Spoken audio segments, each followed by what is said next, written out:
क्या आपको पता है सेज मोड को सेजुत्सु भी कहा जाता है। सेजुत्सु बॉडी की स्टेट होती है जहां शिनोबी को नेचर का चक्र एब्जॉर्ब करना होता है। इस चक्र को सेंजुत्सु चक्र भी बोलते हैं। गाइस, नेचर का चक्र एब्जॉर्ब करने के बाद शिनोबी की शरीर में 20 गुना ताकत बढ़ जाती है, पर हर एक पावर की एक लिमिट होती है। इस मोड में शिनोबी मोड को ज़्यादा देर तक एक्टिव नहीं रख सकता।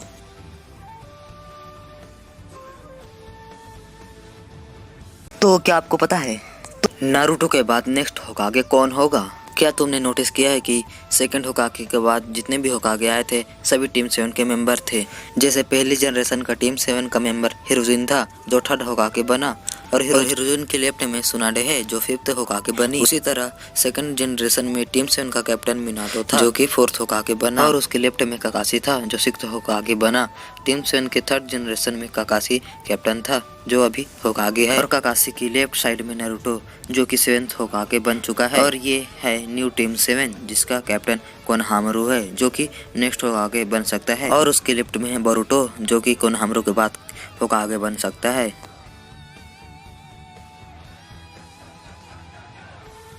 तो क्या आपको पता है जब माद्रा को लगता है कि वो मरने वाला है और रिन्नेगान की पावर उसके साथ वेस्ट हो जाएगी, तब माद्रा एक ऐसे इंसान की खोज में निकलता है जो कि रिन्नेगान की पावर को संभाल सके। गाइस, हमें पता है उज़ुमाकी असुरा के वंशज हैं, उनके पास बहुत ही ज्यादा चक्र होता है। रिन्नेगान की पावर को संभाल सके तब माद्रा को नगाटो उज़ुमाकी मिलता है। माद्रा को कुछ ऐसे शिनोबी की तलाश थी, पर नगाटो एक बच्चा था, फिर भी माद्रा उसे किसी तरह रिन्नेगान दे देता है। फिर माद्रा पीटर से मिलता है और पूरा प्लान बता के मर जाता है। हम समय में आगे जाए तो पता चलता है कि पेन आर्क में मर जाता है, लेकिन उसकी रिन्नेगान ओबिटो ले लेता है। जब माद्रा फिर से रीएनिमेट होता है तो ओबिटो से माद्रा अपनी रिन्नेगान वापस ले लेता है, और फिर माद्रा की डेथ होती है तो उसके साथ रिन्नेगान भी खत्म हो जाता है।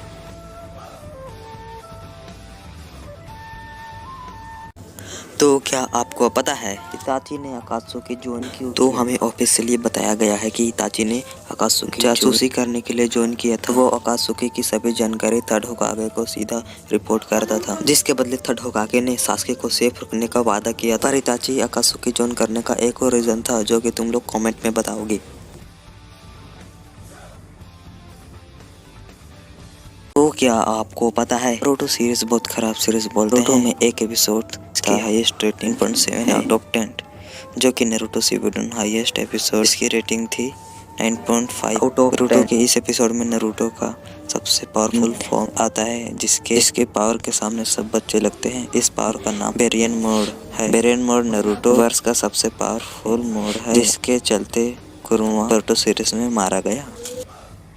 तो क्या आपको पता है? तो गाइस, आज मैं बात करने वाला हूँ इटर्नल मांगेक्यू की पावर के बारे में। नारुतो की सीरीज में बस 2 लोग ही इटर्नल मांगेक्यू का यूज करते दिखाया गया है। पहला था सास्के उचिहा, दूसरा था माद्रा उचिहा। इटर्नल और मांगेक्यू सारिंगान, मांगेक्यू सारिंगान कितनी अलग है, दोनों को आज मैं बताने वाला हूँ आप लोगों को। दोनों की क्या पावर है। मांगेक्यू सारिंगान को पूरी सीरीज में ऐसे दिखाया गया है कि स्क्रिप्ट के हिसाब से कभी भी उसको बदला जा सकता है, उसको कहीं भी कभी भी कैसी भी पावर दी जा सकती है। उसको कोई सा पर्टिकुलर पावर नहीं थी, और जब इटर्नल मांगेक्यू सारिंगान को इंट्रोड्यूस कराया था तो उसमें कोई भी स्पेशल पावर डालना पॉसिबल नहीं था। तो गाइस, इसके लिए हम पूरा एक सेपरेट वीडियो बनाएंगे, तो आप लोग सब्सक्राइब लाइक कर दीजिए।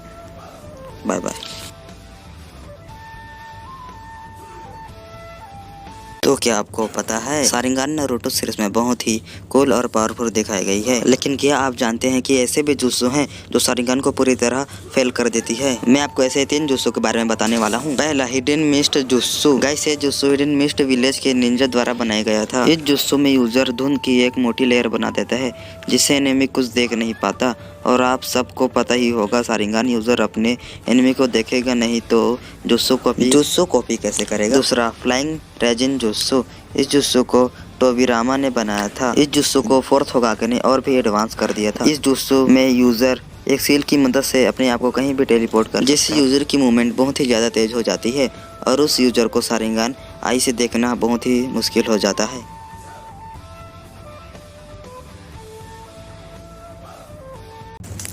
तो क्या आपको पता है हमें सीरीज में दिखाया जाता है कि ओरोचिमारू किसी पर्सन को काट देता है तो उस काटे हुए जगह पर एक सील सी बन जाती है, उसे ही कर सील कहते हैं। गाइस, कर सील हर एक व्यक्ति की बॉडी झेल नहीं पाती, जिससे उस इंसान की डेथ हो जाती है। अगर ओरोचिमारू को काट देता है तो उसमें से केवल एक ही बचेगा, जब उस व्यक्ति को कर सील मिलती है तो उससे बहुत दर्द होता है। इस दर्द से उसको गुजरना भी पड़ता है और सील को कंट्रोल कर पाना भी मुश्किल होता है। जब यह कर सील एक्टिव होता है तो उस व्यक्ति के चक्र को रिप्लेस कर देता है ओरोचिमारू जेनजुत्सु चक्र से और उसकी पावर 10 गुना बढ़ जाती है।